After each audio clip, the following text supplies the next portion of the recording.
Assalamualaikum warahmatullahi wabarakatuh. Kembali lagi bersama saya di video lanjutan KKN tematik FISIP UNAN 2020. Kali ini saya akan membahas kesehatan mental dan jiwa anak dan juga remaja saat masa pandemi COVID-19 ini. Langsung saja kita mulai.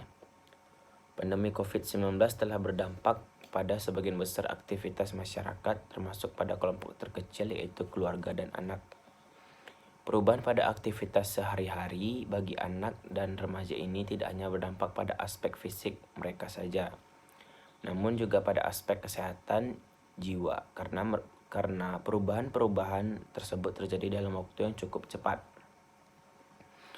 Pemerhati Kesehatan Jiwa Anak UNICEF Ali Aulia Ramli mengatakan bahwa salah satu dampak dari pandemi pada anak remaja adalah adanya pembatasan sosial yang diterapkan oleh pemerintah untuk mencegah potensi penularan COVID-19.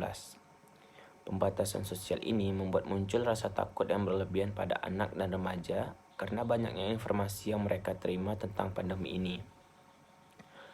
Nah, selain itu, pembatasan sosial juga membuat anak dan remaja merasa bosan karena harus berdiam diri di rumah dan tidak bisa berinteraksi dengan teman-temannya. Tentu saja kebosanan terjadi ketika mereka harus berada di rumah dengan waktu yang sangat lama tidak bisa bertemu teman-temannya. Ini merupakan sejumlah dampak yang wajar dan banyak terjadi pada anak.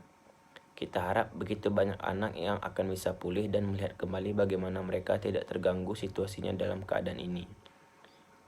Pada kesempatan yang sama, Dr. Fidiansyah selaku Direktur Pencegahan dan Pengendalian Masalah Kesehatan Jiwa dan Nafsa Kementerian Kesehatan juga turut memaparkan data dari Wahana Visi Indonesia tentang studi penilaian cepat dampak COVID-19 dan pengaruhnya terhadap anak Indonesia sebagai pendukung pernyataan dari Aulia. Data tersebut menunjukkan bahwa terjadi ketidakmerataan akses terhadap fasilitas pendukung untuk pembelajaran daring maupun luring yang dialami pada anak yang sudah masuk usia sekolah.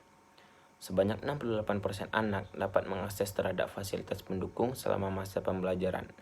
Namun, juga terdapat 32% atau anak bahkan tidak mendapatkan program belajar dalam bentuk apapun.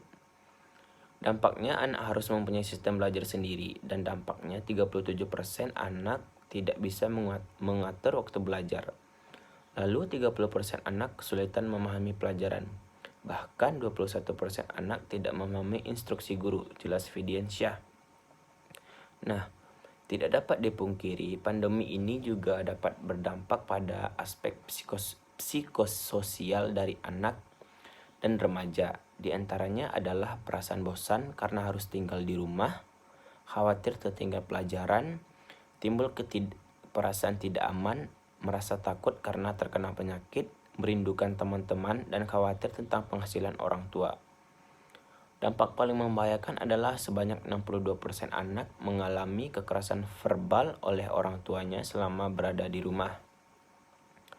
Sejalan dengan data yang dipaparkan Fidiansyah, Aulia mengungkapkan bahwa kekerasan pada anak itu memang sudah terjadi di Indonesia, bahkan sebelum adanya COVID-19. Pada dasarnya, jumlah kejadian kekerasan pada anak di Indonesia memang tinggi, dan itu mengkhawatirkan, ungkap Aulia. Contoh konkret kekerasan pada anak adalah secara emosional anak merendahkan kemampuan anak dalam belajar dan menerapkan pola mendisiplinkan anak yang tidak tepat seperti memberikan hukuman dan sanksi yang dianggap bagi sebagian orang tua justru akan memakirkan semangat pada anak. Lebih lanjut, Aulia juga menjelaskan bahwa pemerintah memiliki peran penting dalam membantu masyarakat, orang tua maupun anak untuk memahami apakah dia terdampak secara psikologis. Gejala-gejala umum seperti menurunnya semangat untuk menjalankan aktivitas, mudah marah, dan cepat kehilangan konsentrasi itu memang normal. Namun, tetap harus diperhatikan jika terjadi secara berkepanjangan. Jangan lupa bahwa ketika kita ingin mendukung anak dan remaja, kita juga harus memperhatikan kesehatan jiwa orang tuanya, membantu mereka memahami diri sendiri, bisa memilih cara menangani dan cara untuk mendapat pertolongan, tegasnya. Upaya pemerintah melalui Kementerian Kesehatan dalam menangani isu kesehatan jiwa anak dan remaja selama masa pandemi adalah dengan membuat regulasi yang menitik beratkan arah dari setiap kebijakan pada terwujudnya masyarakat yang peduli pada kesehatan jiwanya. Nah, sekian dulu informasi kali ini. Kita akan bertemu lagi pada video selanjutnya. Terima kasih.